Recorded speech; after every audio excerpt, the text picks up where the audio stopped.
4వ అధ్యాయము 13వ వచనాన్ని మనం ధ్యానించుకుందాం. 1వ తెస్సలోనికి రాసిన పత్రిక 4వ అధ్యాయము 13వ వచనం.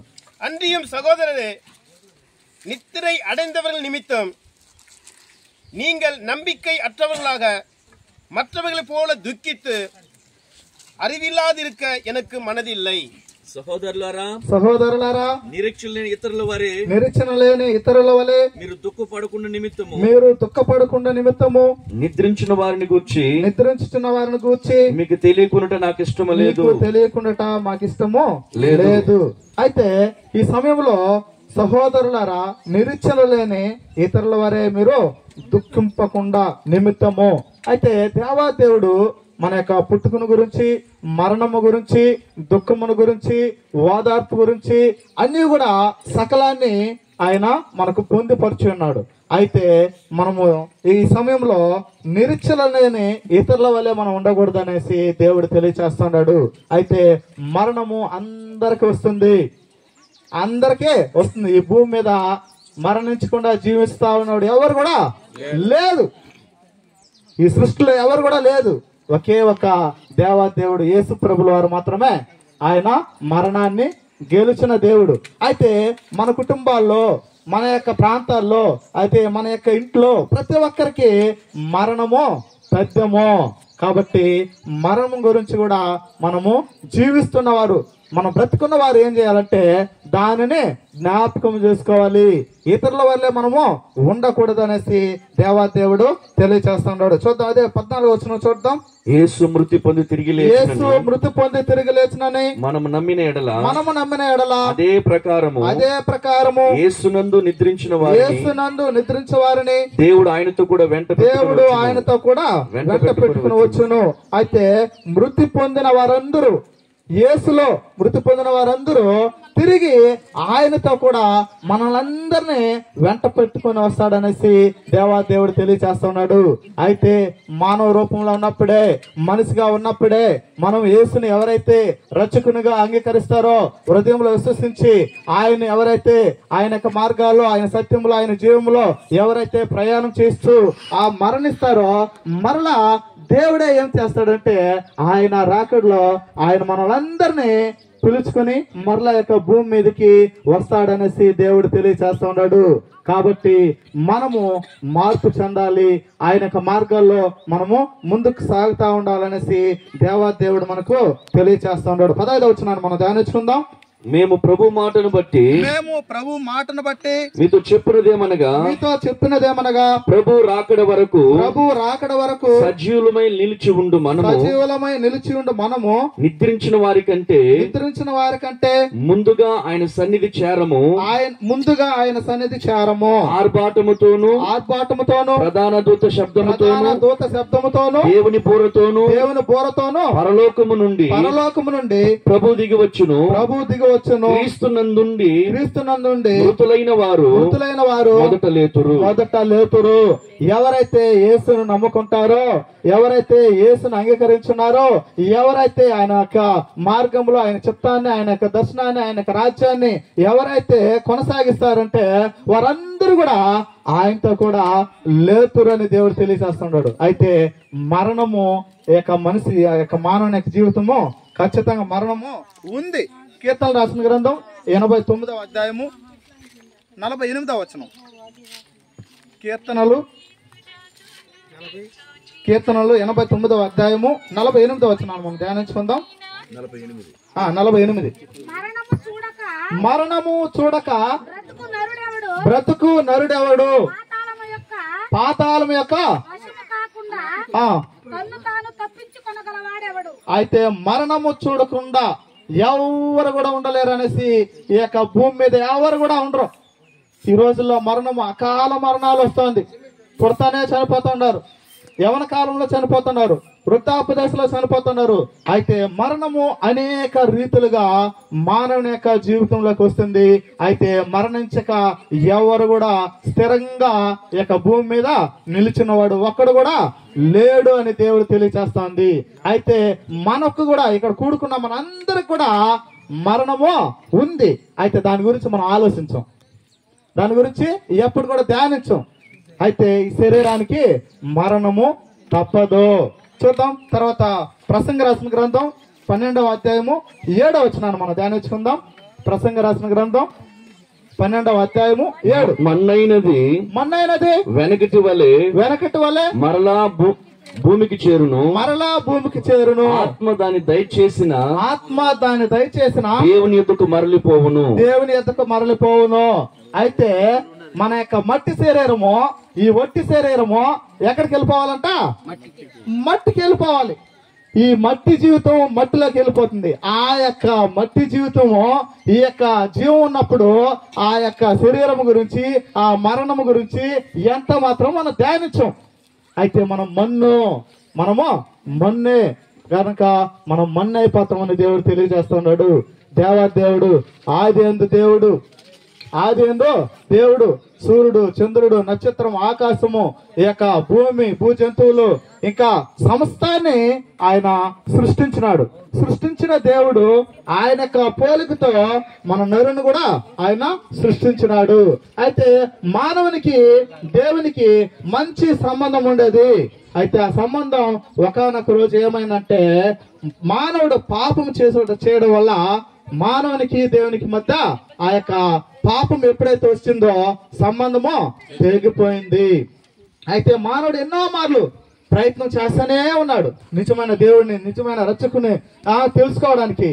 అయితే దేవాదేవుడు ప్రేమ స్వరూపు కాబట్టి నా పాపముల కోసం ఆయన మానవ రూపంలో ఈ యొక్క భూమి మీదకి వచ్చి నా పాపముల కోసం ఆయన సిలువలో తన రక్తాన్ని కాచి నీ కొరకు నా కొరకు ఆయన మరణించిన దేవుడు ఆయన పునరుత్థానగా లేచిన దేవుణ్ణి నీ హృదయంలో నీ యొక్క నోటితో ఒప్పుకొని నీ హృదయంలో విశ్వసించితే నీకు కూడా నిత్య రాజ్యం అని దేవుడు తెలియజేస్తున్నాడు. అయితే మన అందరూ మరణించిన తర్వాత కూడా ఈ యొక్క భూమి మీద జీవంతోన నీకును నాకును ఆయన ఆజ్ఞ ఏదిస్తున్నాడంటే నోటితో ఒప్పుకోవాలి.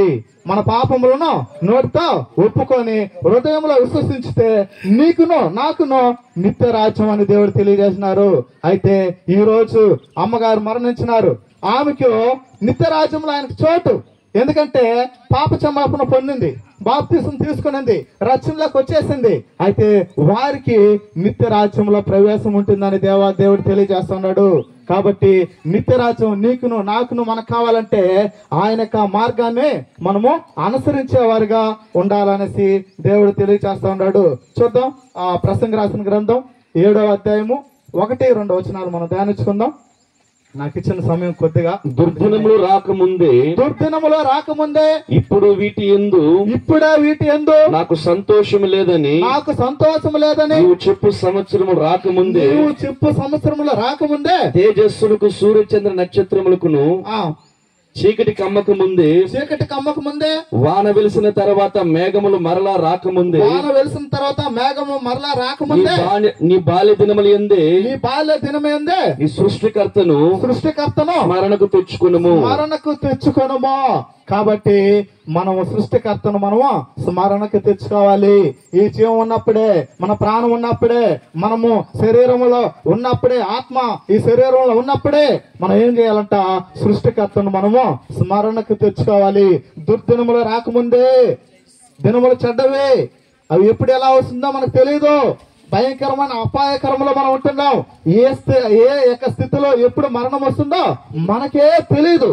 అయితే ఆ మరణము, ఆ దుర్దినము, ఆ యొక్క చీకటి దినాలు, ఆ యొక్క అపాయకరమైన దినములు రాకముందే సృష్టికర్తను మనము స్మరణకు తెచ్చుకోవాలనేసి దేవాదేవుడు తెలియచేస్తా ఉన్నాడు. చూద్దాం. అదేవిధంగా యోహాను సువార్త 5వ అధ్యాయము 24వ వచనాన్ని మనం ధ్యానించుకుందాం. యోహాను సువార్త 5వ అధ్యాయము 24వ వచనాన్ని మనం ధ్యానించుకుందాం. నా మాట విని నన్ను విశ్వసించేవారు నిత్య జీవము గలవాడు వాడు తీర్పులోనికి రాక మరణములో నుండి జీవములోనికి దాటి ఉన్నాడని మీతో నిశ్చయముగా చెప్పుచున్నాను. అయితే దేవాదేవుడు నా విశ్వసించాలి. కాబట్టి యేసయ్యను ఎవరైతే విశ్వసిస్తారో, ఆయన మాట ఎవరైతే వింటారో, ఆయనకి ఎవరైతే లోబడతారో వారందరూ నిత్య రాజ్యంలో, పరిశుద్ధుల గుంపులో, దేవునికి రాజ్యంలో చేర్చబడతారనేసి ఈ రోజు నీతో నాతో ఆయన మాట్లాడుతున్నాడు. ఆయన మాట్లాడే దేవుడు, ఆయన పరిశుద్ధుడు, ఆయన నీతిమంతుడు, ఆయన యథార్థమంతుడు.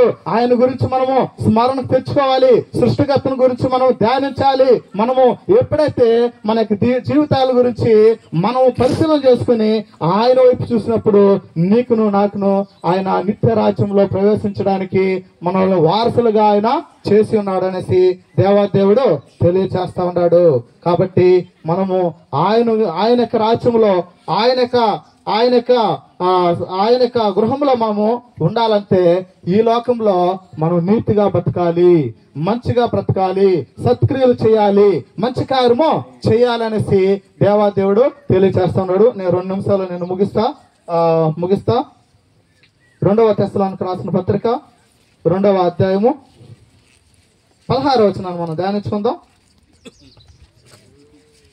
2వ తెస్సలోనికి మన ప్రభు అయిన యేసుక్రీస్తును మనల్ని ప్రేమించి కృపచేత నిత్యము ఆదరణయు, నిత్యమైన ఆదరణ, శుభ నిరీక్షణ అనుగ్రహించిన మన తండ్రి అయిన దేవుడిని మీ హృదయములను ఆదరించి ప్రతి సత్కార్యమందును ప్రతి సద్భక్తి యందు మిమ్మల్ని స్థిరపరచును గాక. అయితే నిత్యమైన ఆదరణ ఈ యొక్క లోకంలో ఎవరు కూడా మనుషులైనా మనము ఇంతగా గుంపుగా కూడి వచ్చినాం. ఈ యొక్క గుంపు ఆ యొక్క సుబ్రహ్మణ్య పాస్టర్ గారి వారి యొక్క తల్లి కోసం, వారి కుటుంబం కోసం మనం ఇచ్చే ఆదరణ ఎంత మాత్రం చాలదు.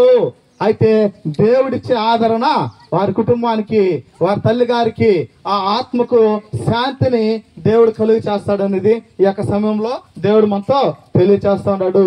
అయితే ఆదరణ లేని కోసం అనేక మంది అంగలార్చున్న వారి కోసం, ఏడ్చున్న వారి కోసము నేను ప్రలాపించే యొక్క సమయాలు ఈ యొక్క దినాలు, దుఃఖ దినాలు. అయితే ఈ యొక్క దుఃఖ దినంలోకి మనం వచ్చిన వారి కోసము, వారి కుటుంబం కోసము, తల్లి గారి కోసము మనం ఏం చేయాలంట? ప్రార్థన చేయాలి. మనం ఎంత ఇచ్చినా ఏమి కూడా ఆయన్ని సంతృప్తి పరచలేం. మనంతా వచ్చినాం, చాలా సంతోషమే.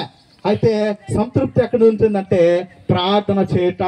మనం ప్రార్థన చేసినప్పుడు వారి కుటుంబానికి ఆదరణ వస్తుంది, వారి కుటుంబానికి నెమ్మది వస్తుంది, వారి కుటుంబంలో నిత్యము ఆ యొక్క దుఃఖము ఎన్నడూ ఉండకుండా దేవుడు ఆ యొక్క దుఃఖాన్ని సంతోషంగా చేస్తాడనేసి దేవాదేవుడు తెలియచేస్తా ఉన్నాడు. కాబట్టి ఈ యొక్క వాక్యాన్ని వింటున్న నేను దేవుడు తెలియచేస్తున్నాడు. విన్న మాటని హృదయంలో విశ్వసించి నోటితో ఒప్పుకుంటే నీకును రచన, నీకును నిత్య రాజ్యం, నీకు పరలోక రాజ్యం. ఆ యొక్క రాజ్యంలో నిత్యము యుగ యుగాలు దేవుని సన్నిధిలో ఆనందమే, సంతోషమే, సమాధానమే. అయితే ఆ యొక్క సమాధానాన్ని మనం వెంటాడాలంటే మనం యేసు ప్రభువు వారిని, ఆ యొక్క రక్షకుని మనం గట్టిగా పట్టుకొని ఆయన మార్గంలో, ఆయన సన్నిధిలో, ఆయన యొక్క వాక్తో మనం ముందుకు సాగాలని ఈ యొక్క చిన్న వాక్యాన్ని దేవుడు దీవించును గాక. ఆమేన్, ఆమేన్.